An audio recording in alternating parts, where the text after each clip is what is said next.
Welcome to Moissanite vs. Diamond for Dummies version by CUBAKNOW.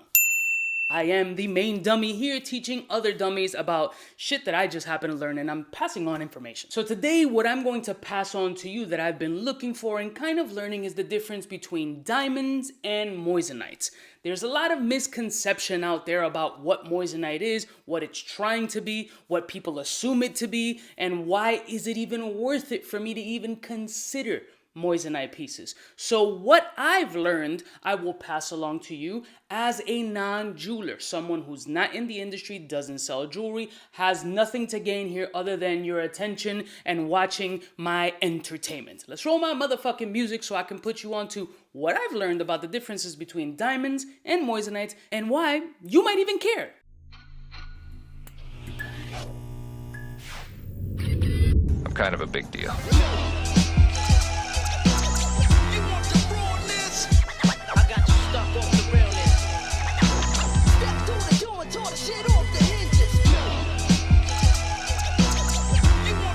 Listen, one of my beautiful peoples, you know who it is. It's your boy, C to the U to the B to the A. So for comparison's sake, today I have a GIA certified engagement ring that's slightly over almost 2.5 carats versus a 2-carat moissanite stud earring side by side, just so we can look at some visual comparisons and see if the stuff that I looked up online really holds water, really can be seen by the naked eye, because apparently there's visual differences that you can see with a trained eye that could differentiate a moissanite from a diamond. I haven't personally done that, so we're gonna be doing that kind of together. So what some people may not actually know is that rare, I mean very rare, moissanites do occur naturally, but most moissanites that you see nowadays are all lab created. Now, is a moissanite a diamond? No, a moissanite is not a diamond. It's not trying to be a diamond. Because if we say that moissanite is trying to be a diamond, we can say that about other gemstones, as I mentioned before, whether it be CZs, sapphires, topaz, etc., etc. Anything that may visually appear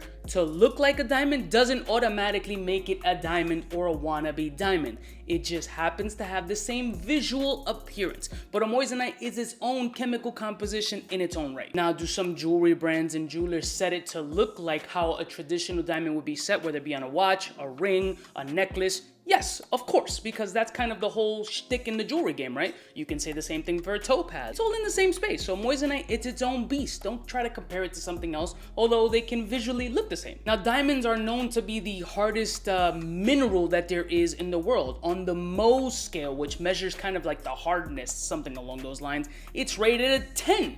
But a moissanite isn't far behind in hardness. In its own right, it's rated somewhere like a 925 or a 950. So it's almost as hard as an actual diamond. Now let's scroll over to the examples that I have today and see if we can spot any differences with the information that I found. Let's go. Here we go, ladies and gentlemen. So what we're looking at here is the actual diamond. This is a GIA certified stone on the right-hand side.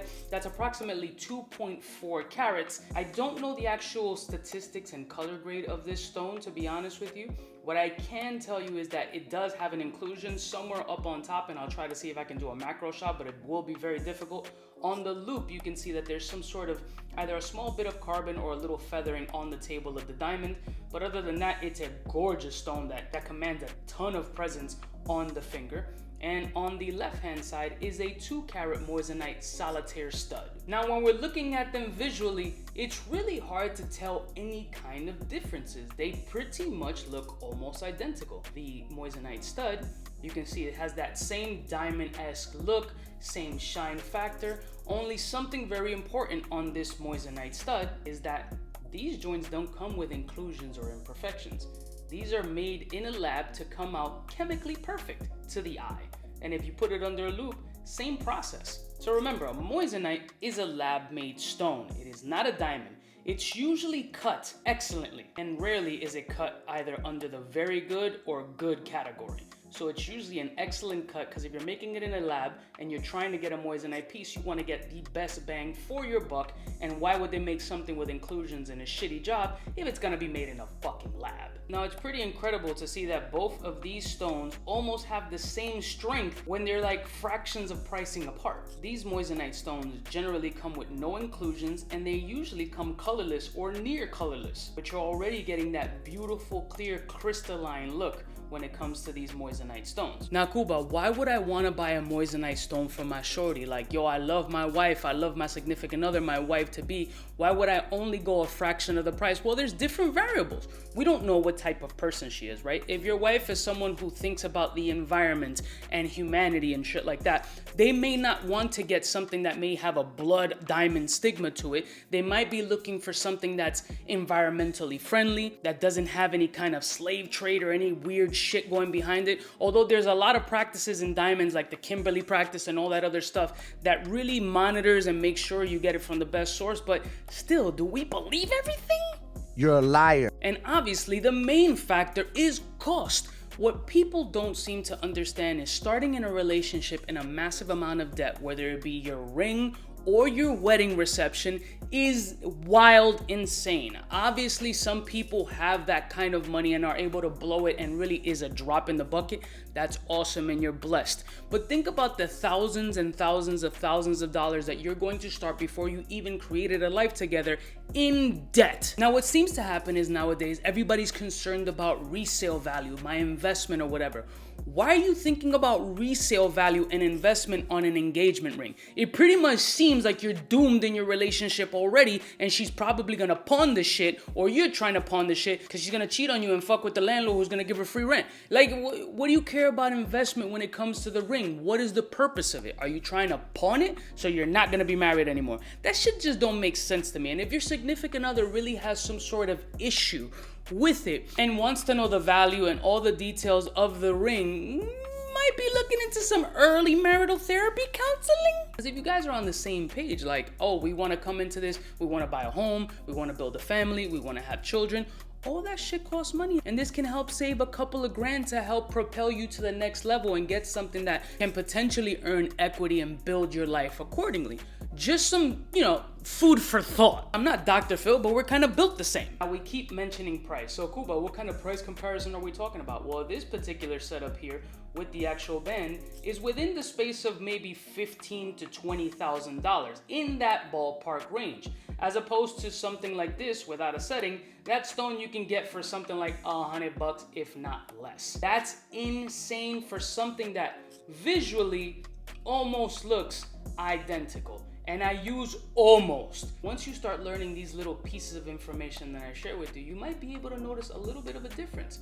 And one of the differences is something called fire. Fire, fire, fire, fire. Which is pretty much like the spectral colors that come on a stone that give it this kaleidoscope type look.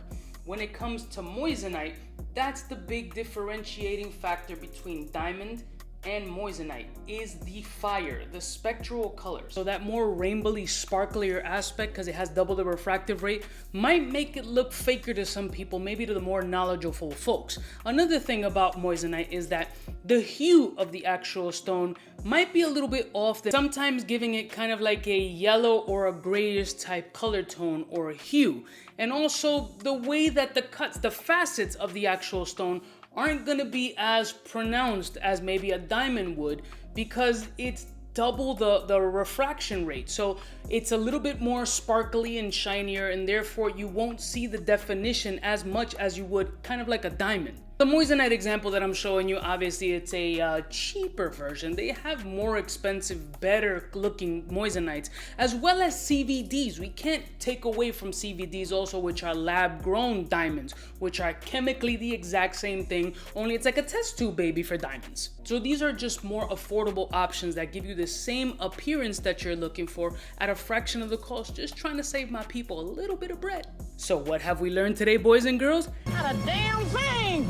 Essentially, what I'm trying to let you guys know is that moissanite is a very hipster kind of environmentalist, protecting Mother Nature, not knowing where something comes from. It's for that person who's saving a buck, still wants that visual appeal, wants to save a significant amount of money so they can really put that money to work for them once they become a union. And a Moissanite is mostly, especially nowadays, it's rarely nature. It's more man-made. 95% of it is man-made. It's almost as hard as a diamond, measuring at 9.25 to about 9.5 in the most scale, as opposed to a diamond 10%. It is shinier and it is brighter and it has more brilliance because of the refractive rate that comes out of a Moissanite based on that whole kaleidoscope spectral color rainbow effect. And it also passes your traditional diamond tester.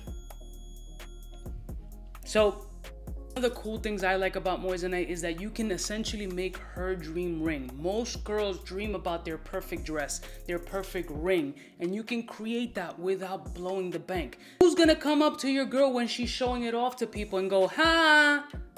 Nobody, unless they're in the jewelry space and are constantly around Moissanites and diamonds that can visually tell if it's a bigger stone, they can tell easier. They gotta be in that space, and that's not something that's super common. I'm not saying don't go diamond, that's insane. I would never say that. I'm saying that this is a viable alternative for the people who are cost saving tip and just want that visual appeal, because it's all about tradition and what they want and all that other shit. So, it's an equal balance for the boys. Love y'all motherfuckers from the heart, and I hope I gave you a little bit of information. Now we're back to our regularly scheduled program of fuckery. I'll see y'all bitches next time. You know it is biggest in the game. Smooches.